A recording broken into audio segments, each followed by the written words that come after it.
कल हमने closure property संवृत्त नियम की हम बात कर रहे थे। उसमें हमने पूर्ण संख्याओं के लिए क्लोजर प्रॉपर्टी चेक की थी।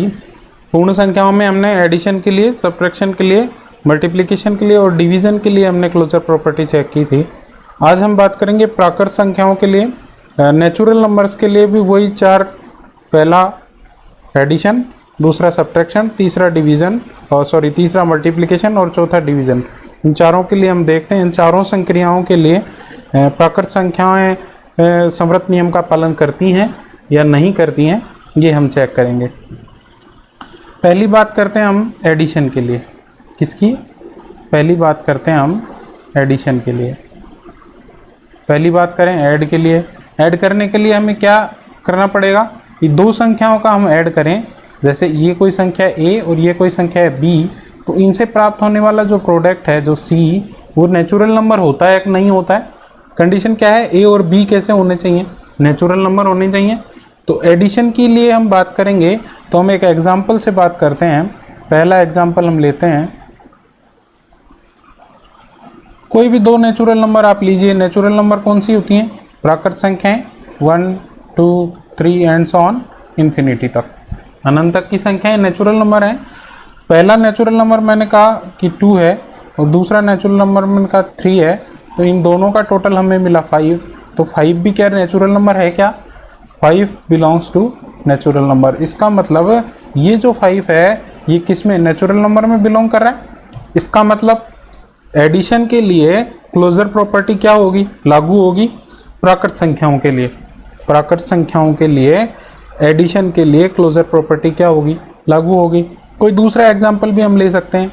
ये एग्जाम्पल नंबर 1 था। एग्जाम्पल नंबर 2 अगर हम लें तो हम कोई भी दो संख्याएं जैसे 5 + 6, ये भी नेचुरल नंबर्स हैं। इनको हमने ऐड किया तो क्या? 11, ये भी क्या है? नेचुरल नंबर है। इसका मतलब ये कन्फर्म है कि जब भी हम दो नेचुरल नंबर्स का ऐड करेंगे तो हमें जो प्रोडक्ट मिलेगा वो नेचुरल नंबर मिलेगा। अर्थात अगर किन्हीं दो संख्याओं को अगर हम जोड़ेंगे, दो प्राकृत संख्याओं को अगर हम जोड़ेंगे तो हमें कैसी संख्या मिलेगी? प्राकृत संख्या ही मिलेगी। ठीक है, अब इसी को हम क्या करते हैं? सब्ट्रैक्शन के लिए चेक करते हैं। सब्ट्रैक्शन के लिए यहाँ चेक करते हैं, यहाँ हम चेक करते हैं सब्ट्रैक्शन के लिए। देखें सब्ट्रैक्ट के लिए भी क्या प्राकृत संख्याओं के लिए क्लोजर प्रॉपर्टी या संवृत्त नियम लागू होता है क्या? यहाँ बात करते हैं सब्ट्रैक्शन की। सब्ट्रैक्शन के लिए क्या करना पड़ेगा? एक संख्या में से दूसरी संख्या क्या करनी पड़ेगी? घटानी पड़ेगी और फिर जो प्रोडक्ट करेगा उसको चेक करेंगे, जो प्रोडक्ट आएगा उसको चेक करेंगे कि वो प्राकृत संख्या है कि नहीं है। हमने कहा एग्जाम्पल नंबर हमने 1 लिया, हमने ऑपरेशन कौन सा लगाया? ये वाला नेगेटिव ऑपरेशन है। संक्रिया कौन सी है? अरे बाकी की संक्रिया है। तो क्या करना होगा? यही एग्जाम्पल मैं यहाँ ले लेता हूँ। 2 - 3 = कितना आया? -1। तो -1 नेचुरल नंबर है क्या? नहीं है। -1 नेचुरल नंबर नहीं है। इसका मतलब क्या हुआ कि सब्ट्रैक्शन के लिए क्या होगा? संवृत्त नियम लागू नहीं होगा।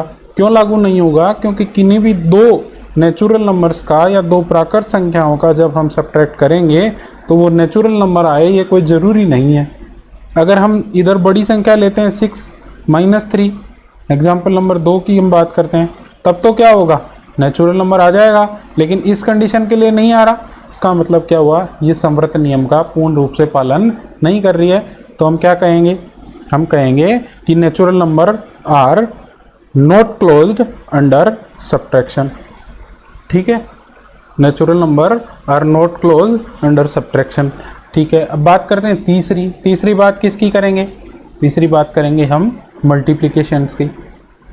तीसरी हम बात करते हैं मल्टीप्लिकेशंस की। ये हम बात करते हैं मल्टीप्लिकेशंस की। मल्टीप्लिकेशन में क्या करना होगा? a × b = c, ये चेक करना होगा। संक्रिया कौन सी? मल्टीप्लिकेशंस की। तो एग्जाम्पल नंबर 1 की हम बात करते हैं। यही एग्जाम्पल लेते हैं 2 और 3 वाला। 2 × 3 = 6। तो 6 क्या नेचुरल नंबर है क्या? बिल्कुल है। इसका मतलब क्या हुआ? अब आप कहेंगे कि यहाँ हम -2 और को -2 को 3 से मल्टीप्लाई क्यों नहीं कर सकते? क्योंकि -2 नेचुरल नंबर नहीं है, जबकि हमें किसकी क्लोजर प्रॉपर्टी चेक करनी है?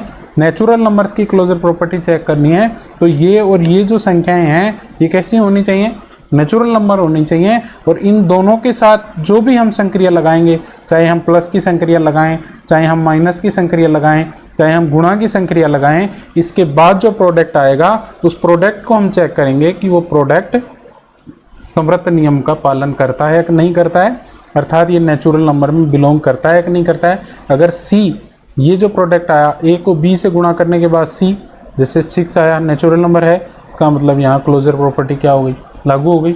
यहाँ भी क्लोजर प्रॉपर्टी लागू हो गई, लेकिन यहाँ क्लोजर प्रॉपर्टी लागू हुई क्या, यहाँ क्लोजर प्रॉपर्टी लागू हुई क्या, यहाँ क्लोजर प्रॉपर्टी लागू नहीं हुई। ये हमने क्या कर दिया, रिमार्क कर दिया। यहाँ हमने ये रिमार्क कर दिया कि यहाँ क्लोजर प्रॉपर्टी लागू हो गई, और यहाँ हमने क्या रिमार्क कर दिया कि यहाँ क्लोजर प्रॉपर्टी लागू हो गई। ठीक है, अब हम बात करें ये 2 × -3, ये तो कर ही नहीं सकते क्योंकि ये नेचुरल नंबर नहीं है। ठीक है, अगला एग्जांपल लेते हैं हम। अगला हम बात करते हैं डिवीज़न की। डिवाइड की हम बात करें तो क्या करना होगा, a / b = c, ये चेक करना होगा। तो चेक करो, एग्जांपल नंबर लेते हैं 1। एक एग्जांपल अपनी मर्जी से कुछ भी ले सकते हैं, लेकिन a और b क्या होनी चाहिए, नेचुरल नंबर होने चाहिए। मैंने कहा 2 / 3 = 2/3, 2/3 आया। 2/3 तो रेशनल नंबर है क्या, रेशनल नंबर है लेकिन नेचुरल नंबर नहीं है। 2/3 क्या है, रेशनल नंबर है लेकिन नेचुरल नंबर नहीं है। इसका मतलब क्या हुआ, डिवीज़न के लिए ये प्रॉपर्टी क्या होगी, लागू नहीं होगी। डिवीज़न के लिए प्रॉपर्टी लागू नहीं होगी। ये देखिए, डिवीज़न के लिए समवर्त नियम का पालन नहीं होगा। ठीक है, अगली वीडियो में बात करेंगे किसकी, इंटीजर्स की।